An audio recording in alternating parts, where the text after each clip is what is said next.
I love him.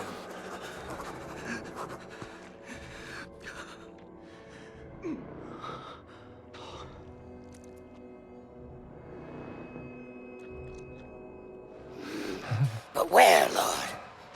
Yes, Lord, like a pig. I am hath sent me unto you, and it shall be your glory.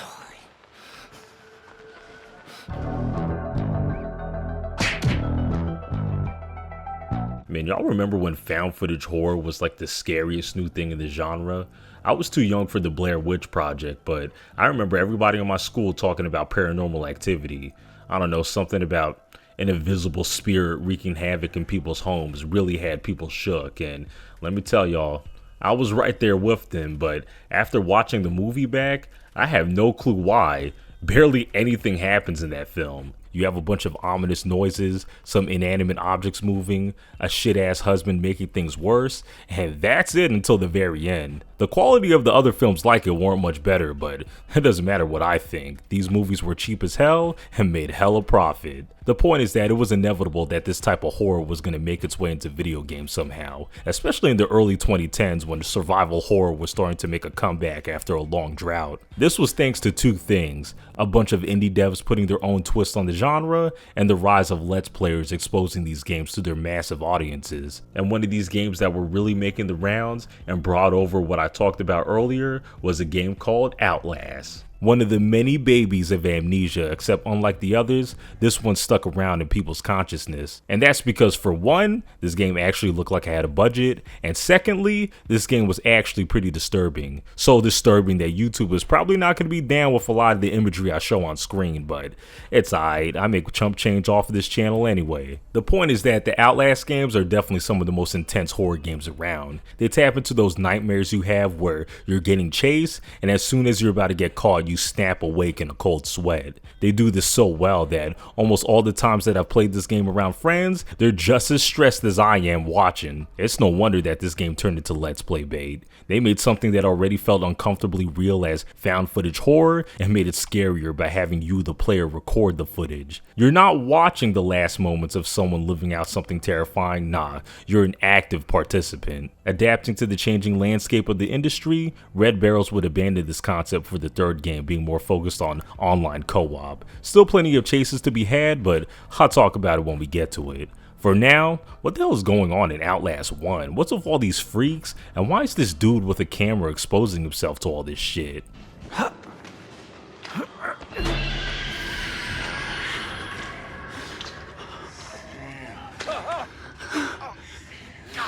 damn it! What the fuck is the matter with you? You weren't invited to this, you goddamn sicko! So Outlast sees us playing as a journalist named Miles Upshur, who gets informed that some shady shit is happening at an asylum called Mount Massive. It's owned and operated by Murkoff, a company that's already known for being kinda dubious. Unfortunately, our boy was trying to get the scoop at the worst time, because upon entering the joint, he discovers that the place has been overrun by all the deranged inmates. And that's with the capital D, because, as we'll see throughout this video, this place is filled with some of the most dastardly psychopaths I've seen in not just video games, but in all of media. Miles gets a bunch of shit from people for being a massive pussy that can't fight back through the gameplay, but in actuality, he's braver than most, because I don't know about y'all, but I would have been out of there as soon as I saw all these corpses in the first room here. Of course, Miles' caucasity gets him too deep in this place to where now the objective is not only to find out what's going on and to put a stop to it, but also to find a way out of this hellhole. Oh yeah, there's also this crazy priest guy called Father Martin that tells you where to go from time to time. Who's this? Maybe Father Martin's man. Maybe. He looks nervous. I would like to kill him. As would I. The preacher asked us not to. It would be impolite. Not here. We give him a running start. There's an idea. And when we kill him slow. Such patience. I want his tongue. And liver. They are yours.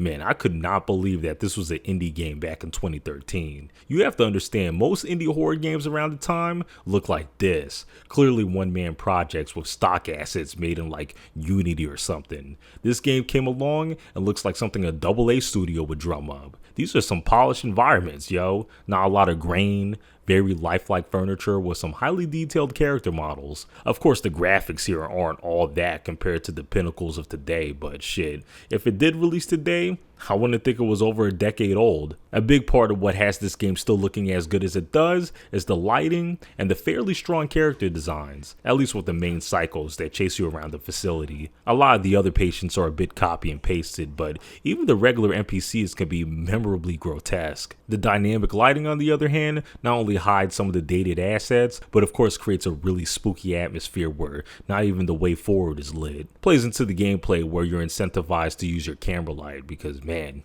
this game is dark as shit. Looking at all these weirdos through this night vision filter also makes them look more menacing. And the tension is obviously high when you can barely see in front of you while being hunted. Yeah, you're always reminded that you're in a den full of savages with the amount of gore this game loves to show you. Yeah, nah, this had to be an indie game because I don't think any big studio wanted to deal with the backlash of some of this imagery. Shit's brutal, especially in the DLC, but we'll get more into that when that comes up. Brutal imagery, realistic graphics, and darkness aside, what truly makes many encounters in this game terrifying are the sounds. You see, it's not just the fact that you're being hunted by an unstoppable 7-foot behemoth that could rip your head off with ease. It's these clanging chains along with these blaring horns that play while he's doing it.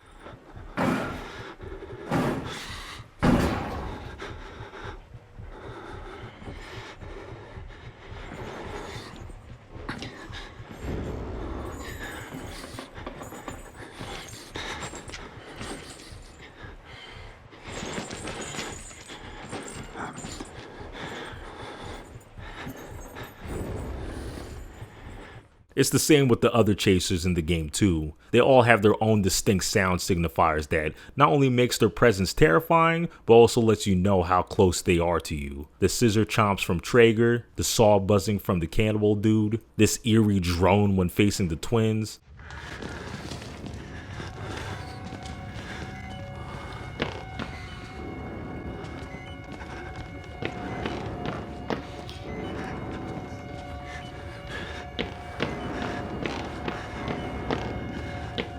And that's not even getting into how blood pumping it feels when you get spotted by these assholes. The game plays these menacing sounding violin tracks where the tempo probably matches your heart rate during these.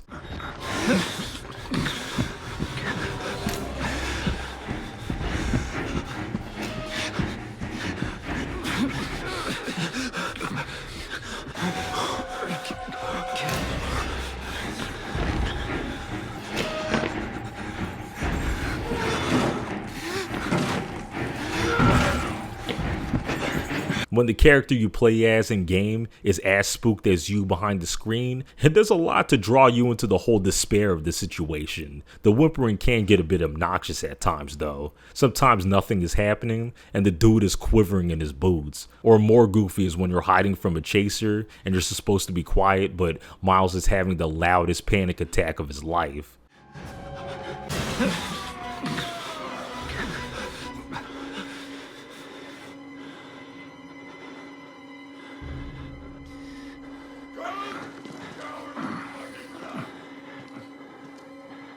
Still, it does make traversing these halls feel dire.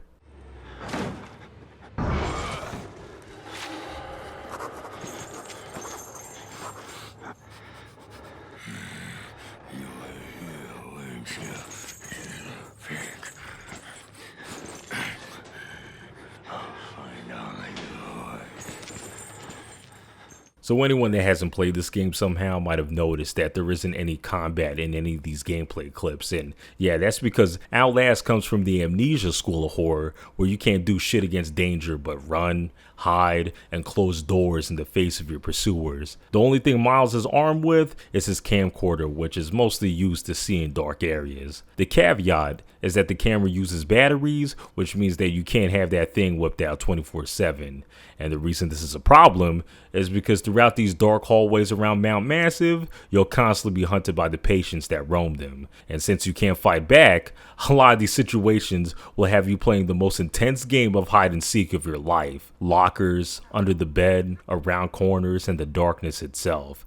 And you might be thinking, well, that's not a lot of spots. And yeah, that's what makes evading these assholes so terrifying. Limited hiding spots, the helplessness of Miles, the limited visibility, and just how uncomfortably tight and narrow the level design is. Reason why the tension is so high in these sort of sections. The level design has it to where these guys are always in close proximity. Maze-like hallways that make squeezing past these guys feel claustrophobic as hell. Obviously being quiet is the name of the game. Lots of slow crawling towards whatever your objective is, although you can get away with walking too. As far as I can tell, enemies can't hear you when you crawl, but will slowly patrol towards your direction if you walk, and obviously hightail it towards your direction if you start running. Very similar to Alien Isolation, although this game actually came first, so I guess that game took inspiration from this. Unfortunately, this game doesn't have AI as good as the Xenomorph from that game. From beginning to end, simply hiding in hiding spots without the chasers seeing you go in them is pretty foolproof in slipping out of danger. Like, if there's more than one locker in a room, it's almost guaranteed that they won't check the one that you're in. The scariness of the psychos is diminished a bit once you notice this, but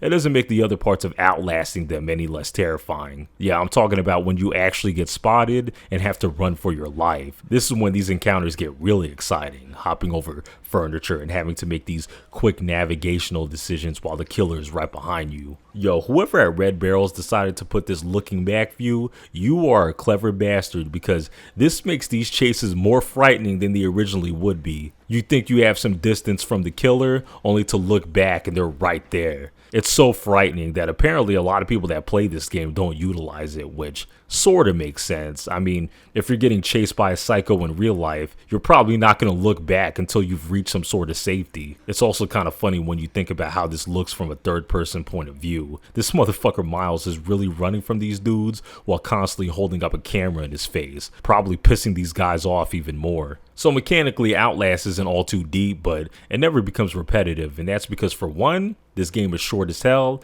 but more importantly, in its short runtime, it's constantly keeping you on edge by switching things up. Different killers in their own domains that are screwed up in their own different ways. The one you're going to be contending with the most is this big behemoth right here.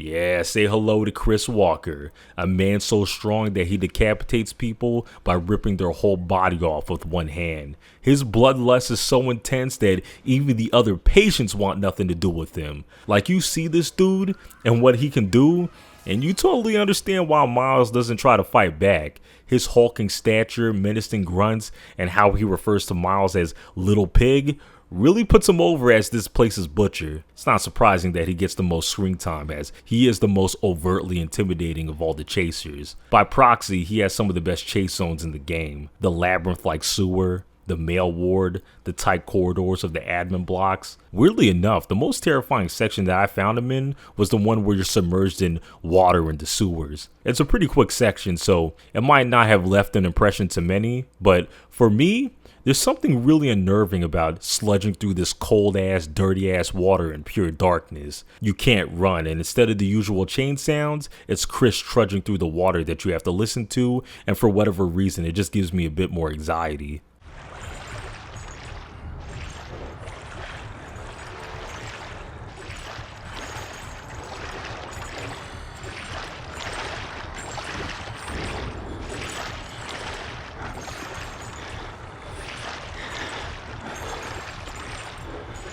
When you get to the mail ward, Chris is done bothering you for a while, but it doesn't mean you're safe, because it's here where you have to deal with the second most memorable psycho in the game. You made the right choice here, buddy. Hey, you're that bullshit priest's guy, aren't you? His witness or whatever. You must be exhausted. No, let's take a break, huh, buddy? The old 2-martini lunch? Have a little confab, blah, blah. Oh yeah, Richard Traeger. Yeah, this guy knows how to make an impression. Just when you think there's finally someone that has your back in this damn place, you're greeted by this psycho who not only abducts you and teases your escape, but cuts your goddamn fingers off. Reason he's so memorable is because he's terrifying in a way that's the opposite of Chris Walker. He's not some big brute that wants to tear you apart on sight. Nah, he's a normal size emaciated dude that's all jovial about cutting you apart. It's low-key kind of funny. He calls you buddy and shit while he's trying to stab you with these oversized scissors. His whole area up in the mail ward is probably the best in the base game, and that's because it's the most elaborate. A healthy combination of big rooms, long hallways, and back doors that extend through the entire floor. Yeah, I could definitely see why this was the fan favorite part in the base game. However, unlike the Chris Walker segments, I don't really understand why Miles doesn't just knock Trigger out when he's not looking. And this goes for all the regular hostile variants in this game. They're just regular guys. Grab something off the ground and bash them in the head, yo. If I was Miles in this situation, I'd be fighting for my life. And before some smartass in the comments says it, yes, I know that the reason you can't fight back is because it's a gameplay choice by the developers. The point is to encourage stealth and invoke fear of being hunted by a slasher villain, and being able to fight back would contradict that. From a Doyleist point of view, it makes perfect sense. From a Watsonian point of view, it's dumb as shit. It's important to note though that not every variant in this game is hostile. Most of these guys are too mentally gone to be concerned with Miles, which not only goes to show how messed up this place treated these people, but makes you all the more frightened when you come across a hostile patient. The unpredictability keeps you on edge. And of course, this game isn't above a classic jump scare. They ain't cheap with it either. Some of them you can see coming from a mile away, but most of them are placed in moments where you're really not expecting anything to happen. It seems like everyone for their first time falls for that one when they open that second door in the beginning. Don't worry, I'm not gonna play it.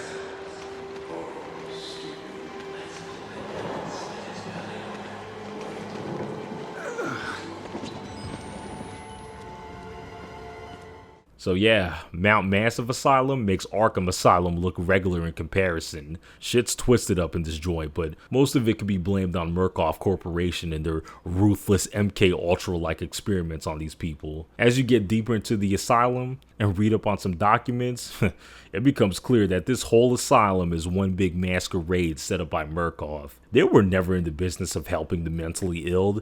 They were just the easiest demographic to exploit without raising suspicion. Society at large already thinks that these people are crazy, so them regressing into these broken states seems right in line. And of course, these inhuman treatments are done in the name of power and profit. Outlast is clearly big anti-corporation with its messaging. It showcases how greed and ambitious plans of powerful conglomerates will often harm those most vulnerable in society. It is muddied a little bit, even though a lot of the horror in this game is a result of Murkoff.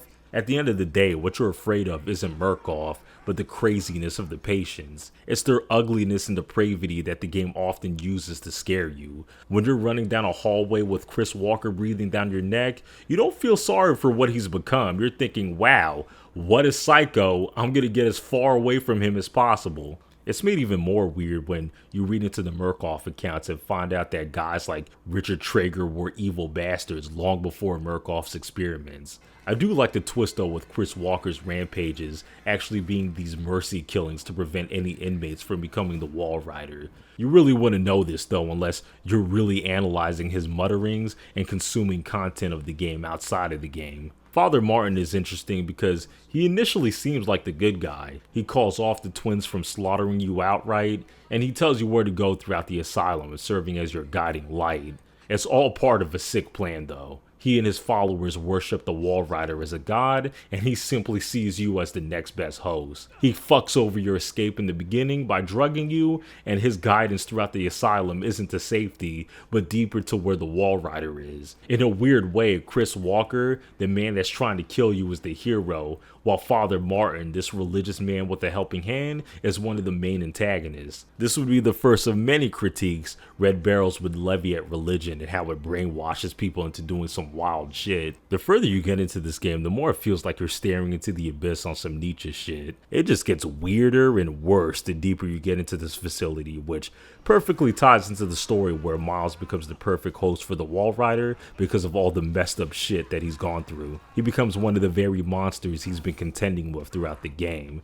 Not only makes for a grim but entertaining ending, but a thrilling ride throughout. As y'all can probably tell, I'm pretty big on this game. If you ask me, this is one of the best horror games of that era, and easily one of the best of the Siege of Amnesia clones that came from that time. It took that formula and made it its own. With how well received and successful this game was, Red Barrels could have easily gone to work on the sequel immediately. Mount Massive is in shambles, all the notable variants are dead, and the Wall Rider has been suppressed. Might as well move on to a different setting, right?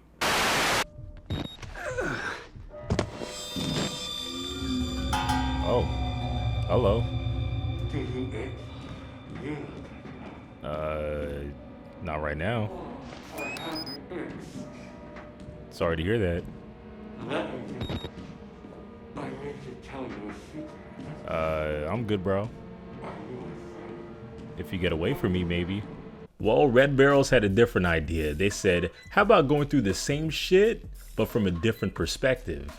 Yeah, not too long after the base game, Red Barrels released the Whistleblower DLC, which sees us playing as Wayland Park, the worker inside Murkoff that tipped off Miles into investigating Mount Massive in the first place. Unfortunately, the higher-ups, more specifically this asshole, finds out about his snitching and punishes him by treating him like all the other patients in the facility. After a bunch of mind experiments, the same riot that you saw the aftermath of occurs, and from here, Wayland is damn near in the same position as Miles was in the base game, trying to find a way out of this hellhole while encountering some of the most screwed up things a human being can see. Open those eyes. You don't have to wake up, but open your eyes. What's the matter? Somebody hit you? Here. Let me help.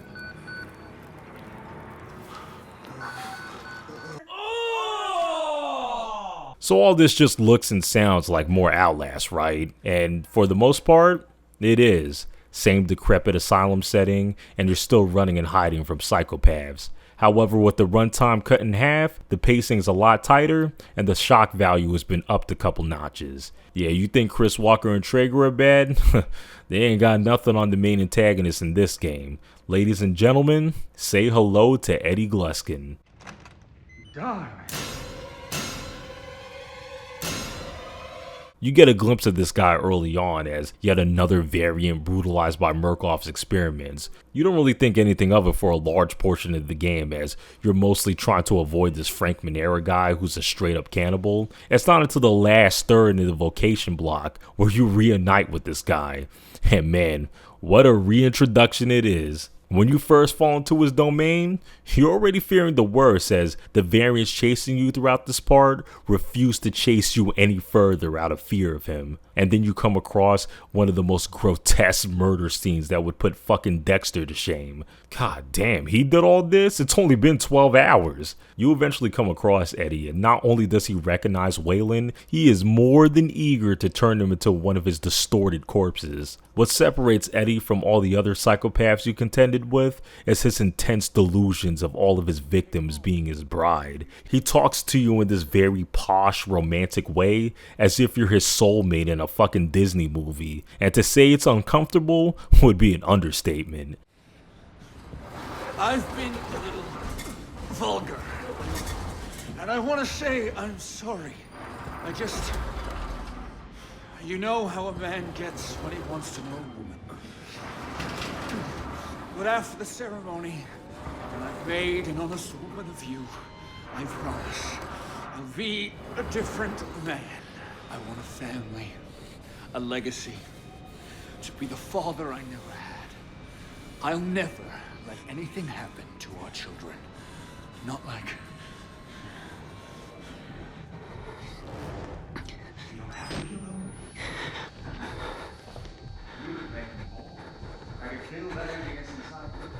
I would imagine this is how a lot of creepy, predatory dudes look to a lot of women. At one point you get caught, and you think you're about to get split in half from the dick shaft up, but because this is an Outlast game, of course you get bailed out at the last minute. What follows are easily some of the most ass-clenching chases in the entire series. Early on, Wayland damaged his ankle trying to escape the guy, so for this final stretch through this place, you're limping at half speed, which adds even more tension. At any moment, this guy could just sprint at you and get you, but nah, he just walks at you menacingly. And he's constantly right behind you during this sequence too. Can't say I'm too big of a fan of how he eventually bites the dust though. Dude literally has Wayland hanging by a rope, and with a couple of wiggles, Wayland gets out of it with Eddie somehow impaling himself. I don't know, man. I call bullshit on this.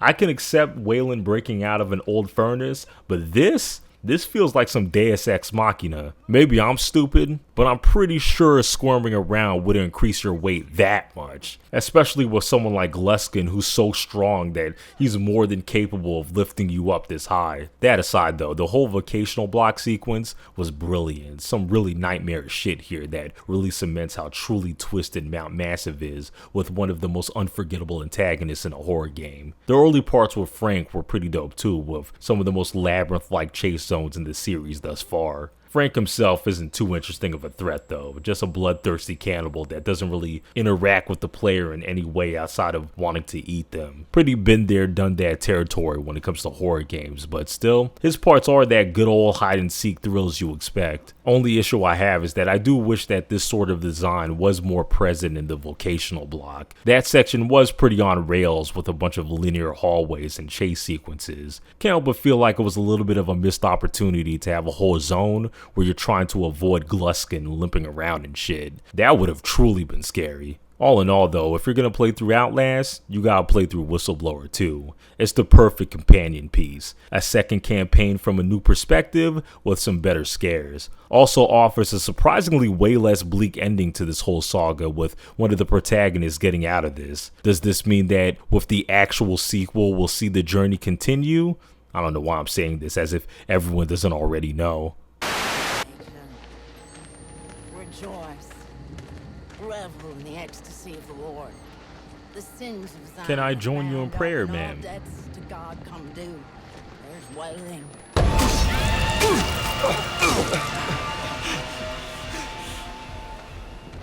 I'll take that as a no. So Outlast 2 came out 4 years later, and I'm not gonna bullshit you and act like it was the most hyped thing ever, but considering how well received the first game and the DLC was, there was definitely some expectations. Expectations that a lot of people thought would be surpassed considering how creepy this new village setting looked in early trailers. But then the game came out, and let's just say that it didn't become the go-to scary reaction game in the same way the first game did. Part of that is due to Let's Plays dying out around this time, but also, this one ain't as good if I'm gonna be honest. It ain't bad, but man, this definitely feels like one of those sequels where the developers didn't fully understand what made the first game slap. I'll discuss my issues later though. For now, what the hell is going on here? What does this Christian country ass village have to do with what went down at Mount Massive?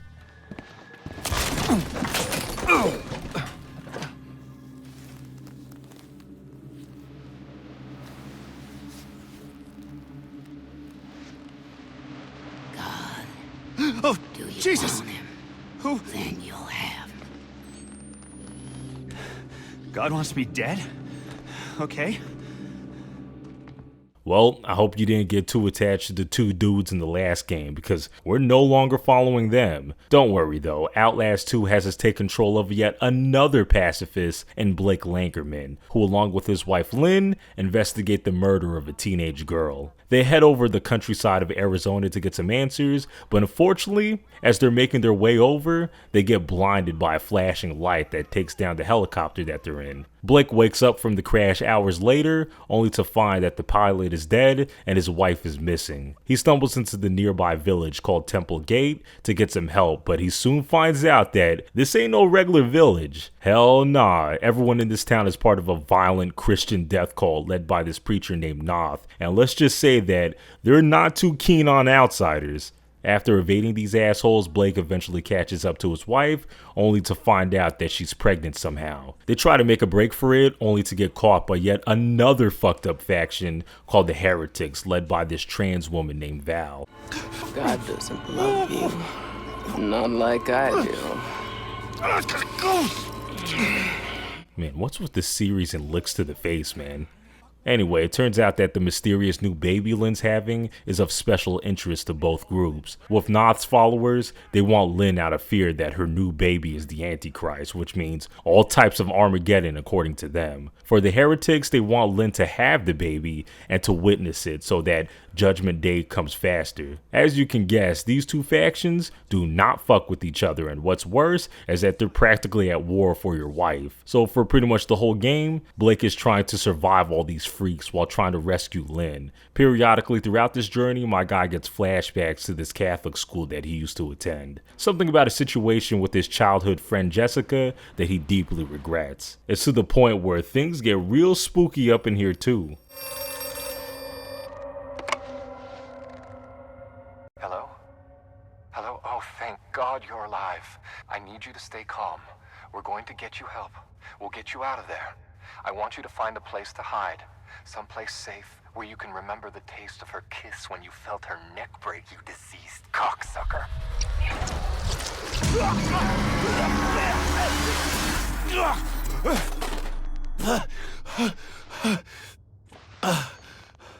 So obviously with this being a sequel released a couple years later, things are looking a bit better in the graphics department. Same art style but less rough around the edges. Higher fidelity, higher resolutions, smoother animations, and a lot more going on with the environment. No longer are we confined to the walls of an asylum. Instead, Outlast 2 sees us exploring some country-ass village in its outskirts. This means a lot more wide open areas shrouded in nature. Instead of a claustrophobic dread, the dread here is more mesophobic. You still can't see shit, but it's even worse here as you can't use hallways this time to mentally map where you are. Chase zones are a bit more open, leads to some frustrations in the gameplay department, but oh, we'll get to that. Temple's Gate's a pretty eerie setting, endless forest smothered in fog with religious iconography everywhere. However, just like the first game, what enhances that feeling are the tunes, blood-pumping horn sounds when you're getting chased, and a lot of subtle creepy ambient sounds when you encounter some spooky shit while exploring. Appropriately, the backing tracks here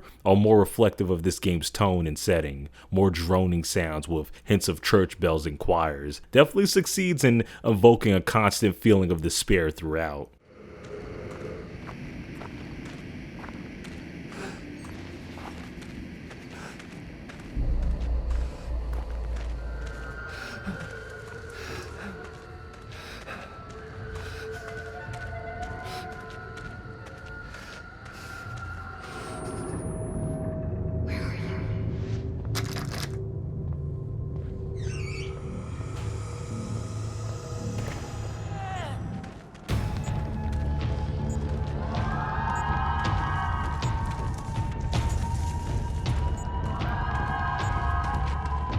But it's not just the music. The sound design overall is much improved in this game. The wrestling of shrubbery, the subtle mutterings of the psychos, the punchy sound effects, everything sounds a lot more crisp in this game, which was necessary considering that listening in with your camera's microphone is a thing now.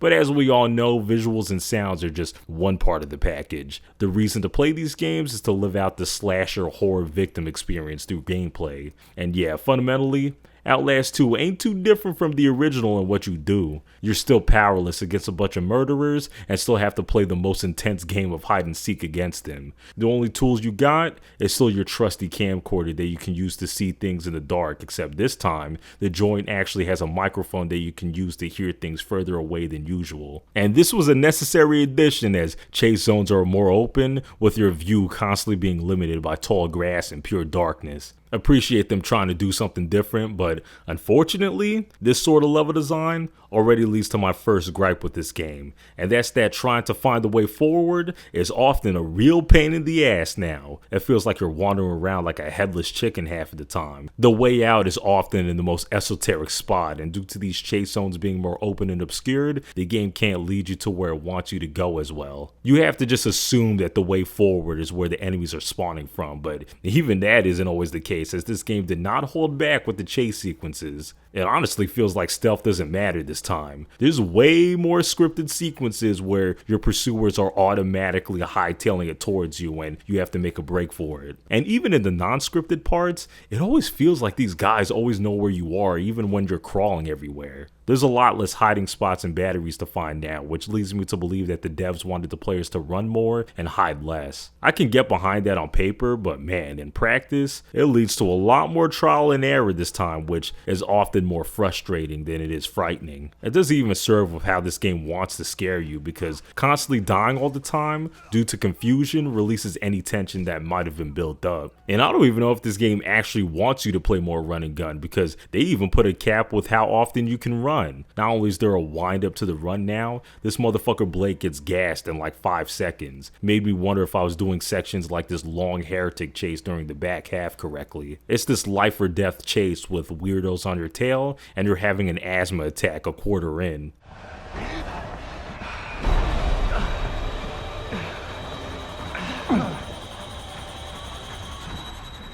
Pursuers being able to chase you through crawl spaces now is pretty cool, as it adds another layer of intensity to the chases. Unfortunately, they're only saved for the scripted moments and plays into the new design philosophy of trying to constantly keep the adrenaline high. Yeah, I definitely think this game could have used more slow moments to actually build a sense of dread. You start to get numb when you're constantly on the run, reason why the lake was one of my favorite parts in this game. You see some shadowy figure walk into it, which already lets you know that it ain't safe. You're then forced to cross these waters with the most janky raft imaginable, and the whole time you're thinking at any moment what's under might come up and tip your shit over. It's also a very quiet sequence. You're simply sailing to the abyss and you're forced to think about how fucked your situation is. I know these type of moments are what the school sections are for, but it would have been nice to have some more of this in the main setting. Not to mention these school sections eventually devolve into a bunch of scripted chase scenes with this fetus monster anyway. I could see why these school parts were the most terrifying to people, as they are in this weird liminal space that it feels like you're being stalked in. However, playing through these parts often just boils down to you going from hallway to hallway and hope that the creepy thing activates. I understand the significance of the story, but gameplay wise, these did feel like padding. I think my biggest disappointment with this game though are the new big bads that you have to skirt past. They're just not as memorable or terrifying as what was found in the first game. I'm sorry y'all, but this fetus monster looks goofy as hell. Its running animation looks unfinished, and you couldn't be less subtle in what this monster represents with all of its tongues and hands. In concept, Laird Byron is a cool bad guy, as he's still the only Outlast pursuer to pursue you from range. Unfortunately, he's in Outlast 2 where enemies always know where you are, so you'll constantly be taking arrows from the dark lest you hightail it away from the area he roams. Marta's pretty dope, this tall imposing woman with an axe that's constantly murmuring Bible verses. Not completely sure, but it feels like she's faster than every other pursuer in the game. Feels like she's constantly behind you no matter how fast you run, which definitely makes her pretty intimidating. She's set up to be this game's recurring threat like Chris Walker, but you don't really have that many encounters with her. After chapter 1, she's pretty much gone for the rest of the game until the very end, which is odd. Guess they wanted to make way for the other factions in the Scald and the Heretics. Don't really have much to say about either of these factions. The Scald are unsettling as they're these disease-ridden outcasts that only sometimes attack you. My only problem with them is that from a Watsonian view, it does not make any sense why at this point Blake isn't fighting back. I can understand being passive against a bunch of villagers with weapons, but bro, these guys are walking corpses. They could probably be knocked down by a fucking feather. The Heretics dominate the whole last third of this game, and they're pretty creepy in that they're these weird savages that can sometimes pop down from the ceiling. It doesn't get utilized all that often though, as this is the part of the game where it's just chase after chase with barely any breathing room. I did like the cat and mouse section with Val, at least the beginning part where you had to hide in the water as cover. Not only is that pretty new for the series, but the design of that whole section calls back to the first, with it being this confined maze that you're backtracking through. As you can probably tell by this point, I think that this game was a massive downgrade of what came before. Despite all of the technical improvements, this game somehow feels even more on rails and clunkier than the first. And unlike the first game, it actually clashes with the tone. Unlike the first, this game really wants you to take it seriously as this deep psychological horror. No hammy characters, no humor, and a whole bunch of heavy subjects that it tries to tackle. Trauma, sexual abuse, religious extremism. I'm not against the attempt, but man, there is definitely some problems with the execution. I really don't like that the reason for all of this weird stuff happening in this game gets explained in a goddamn note off of the beaten path. I get not spoon feeding information to the player and ruining the mystery, but I don't think leaving such an integral plot point out of the way like this was the move either. It's the reason why so many players leave this game not knowing what the fuck is going on. It also feels like they were really reaching for a way to connect this to the first game, which I don't think was necessary. Am I the only one that thinks it would have been more terrifying if this village and its inhabitants were actually this crazy on their own? I feel like it would have been a stronger critique of religion, how blind devotion to the occult can erode people's morals. The reveal on why all of this is actually happening removes a lot of these people's agencies. As soon as you see Catholicism in kids, you already know what kind of can of worms the story is going to open. You can easily predict what happened to Jessica as far back as the second time you entered the school. Don't know how shocked they wanted me to feel when the dramatic reveal happened, but I barely felt a goddamn thing. And that's because by the time you reach this point, you already got the point 5 hours ago. Another reason why I said the school sections felt like padding after a while. They really shoved this Jessica stuff up your ass. Maybe I would have cared more if I actually cared about Blake as a protagonist. Yeah, I don't know if having a voice main character was the move, y'all. Especially if 95% of his dialogue is just gonna be him cursing and yelling out his wife's name. Fucking Christ! Motherfuckers! Oh, fuck me! Oh, that's fucked up. It's like, yeah, we know that what's happening is fucked and your wife is in danger. Do you have any other input? I think the thing that irritates me the most though are all the contrived ways Blake escapes danger. This dude literally gets crucified and buried alive at one point, and my guy just gets out of it with little to no effort. The buried alive one was particularly insulting. These assholes really thought a bucket of dirt was gonna keep him there. The crucifixion at least looks painful, but the injured hands have no impact on anything. Even all the villains meet their demise in ways that are totally unrelated to Blake. I think that happened to some of the villains in the previous 2 games, but here it's all of them and it's incredibly unsatisfying. Yeah, I don't know about this one, y'all. A lot of what I liked about Outlast 1 and Whistleblower has been diminished here. The game looks great and the atmosphere is sublime, but the gameplay is much shallower. The scares in general feel more ham-fisted, and despite all of the build-up, it doesn't really feel like there's much of a point being made. This is supposed to be a direct sequel, and yet it somehow feels more like a spin-off than the goddamn DLC. Is it bad? No. Far from it. Trust me, when it comes to these type of run and hide horror games, you could do a lot worse, and despite all my gripes, I still enjoyed this game well enough. It's dirt cheap these days and often bundled with the other Outlast games, so if you mess with the first one, you might as well give this a spin too.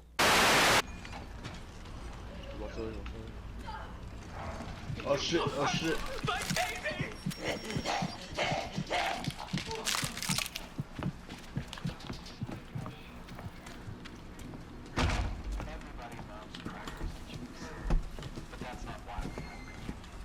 Oh shit! I didn't know that was the move! You're an asshole. So I was really debating if I should talk about this one, since I'm not really much of a live service gamer outside of a few exceptions, but shit, it's the latest game in the series and it looks like it's gonna be that way for a minute. Released just last year, the Outlast Trials is Red Barrel's attempt at turning Outlast multiplayer. Instead of creeping through psychopath-infested places by yourself, you can now do it with 3 other poor saps. And let me tell you, man, if you thought the first Outlast was on the nose with its parallels to real-world government experiments, this one is pretty straight up with it. We're in the late 50s in the middle of the Cold War, where Murkoff first started to do all these weird-ass mental experiments on people. Instead of a fake asylum, though, they're straight up kidnapping volunteers for this shit. And it's implied that these folks are the types of folks that are already down on their luck too. The subjects are housed in some facility in Arizona and are forced to participate in a bunch of trials. Obviously you play as one of these subjects, and the trials see you traveling to some other part of the facility to complete a whole bunch of tasks while getting stalked by psychos. Not all too different from what came before, except all the tasks here require some good old fashioned scavenging items, flipping switches, solving some simple analog puzzles, you know, stuff like that. A lot of these tasks result in you torturing some other poor sap, which definitely brings the player's actions into question, but the game isn't all morbid and existential about it. Nah, we've gone back to a more campy, self-aware tone where the antagonists are over the top with a lot of the gruesomeness being played for laughs. Definitely think this was the right call, as it's hard to take situations too seriously when you have your buddies cracking jokes around you. Okay, sure. Wait. Fuck. Wait, how do I do this? Wait. It's not good. Check it out. Oh shit, look. Fuck. Oh, I see. Okay, so I see. Fuck! Playing with your friends always enhances the fun in co-op, but in horror games, it does remove any sort of fear. Yeah, make no mistake about it, the Outlast Trials is not scary. There are hype moments where you're running away from danger, but they don't fill you with the same dread like before. Part of that is of course the multiplayer aspect, but also the more lit areas and the ability to fight back. Yeah, you heard me, your character isn't a complete pushover this time. You ain't throwing hands, but you can actually throw things at pursuers to stun them. You would think that this would remove all tension, but weirdly no. The game balances it out by having multiple pursuers in the area with a finite amount of resources divided amongst 4 players. Not to mention this game is more about planning out your routes anyway, so having more options to deal with danger adds more depth. What keeps replayability high are how elaborate a lot of these stages are. I described the level design in the first as labyrinth-like, but they ain't got shit on these stages. You really do feel like a damn mouse in a maze, yo. There are so many back rooms and tunnels that wrap into each other, and the more objectives you complete, the more the stage opens up. It all climaxes in the players having to run all the way back to the beginning of each stage to escape, and let me tell you, man, it is quite the journey. If you do make it out, you get graded on your performance and earn currencies that you can use to upgrade your guy. Cosmetics and minor perks like moving faster while carrying stuff. Nothing all too substantial, but just noticeable enough to where you're incentivized to keep playing. Would be lying if I said that I'll be an active player, but based on the 11 some hours that I put in, I do fuck with this game more than a lot of the other co-op horror games, and I think it's because it doesn't hinge on its horror. It's more about strategizing with other players, which makes for a more dynamic experience every time you play through it. The scares will diminish, but how you cooperate with your team changes based on objective, map, and whatever type of pursuer this game shits out. There's many tools and paths to choose from with an abundance of puzzles that keeps you on your toes. I do wish the pursuers themselves were a bit more memorable, both in terms of personality and game design. Maybe I'm not reading enough into it, but it seems like all of these guys are the same brand of psychotic crazy. As far as how they work, they're pretty fucking dumb at times too. I wouldn't want the AI of Outlast 2 back, but it is way too easy for one player to bait the pursuer indefinitely while everyone else completes the objective. Guess that's what having multiple pursuers is for, but they're so spread out in these massive maps that sometimes their presence is irrelevant. At least for the main antagonists, I feel like more varied ways that they could get you would have made them feel fresh. The only guy that'll have your whole crew running is the dude with the shotgun. Everyone else gets bamboozled with the good old ring around the Rosie tactic. But that aside, I don't really have any other gripes. The Outlast Trials is a pretty dope game, fun with friends, looks great, and expands on the Outlast formula in an interesting way. A year later, and it's clear that Red Barrels is going to be on this for a while, as they've been pretty consistent with the updates. Definitely recommend copping this if you enjoyed the previous Outlast games, but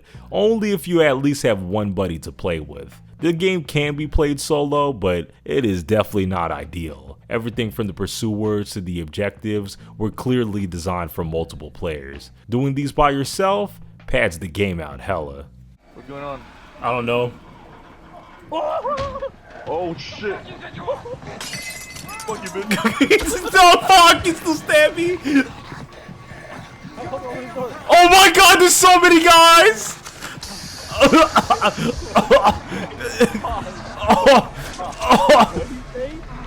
So yeah, that's the entire Outlast series so far. The first game was great and made its stamp on the culture. The DLC is arguably an even better game and a must-play with the base title. The second game was a bit of a disappointment to me while still having its fun moments, and the Outlast Trials is one of the better live service horror games on the market right now. All in all, the series is dope. Won't be everyone's cup of tea, as this sort of hammy psycho horror usually isn't, but shit, if you're like me and you like this sort of stuff, then I definitely recommend giving these games a go. Anyway, that's all I gotta say about this. If y'all like this video, I got plenty of more like it on the channel. Make sure you do the usual thing to keep this video in the algorithm, and I'll see y'all next time.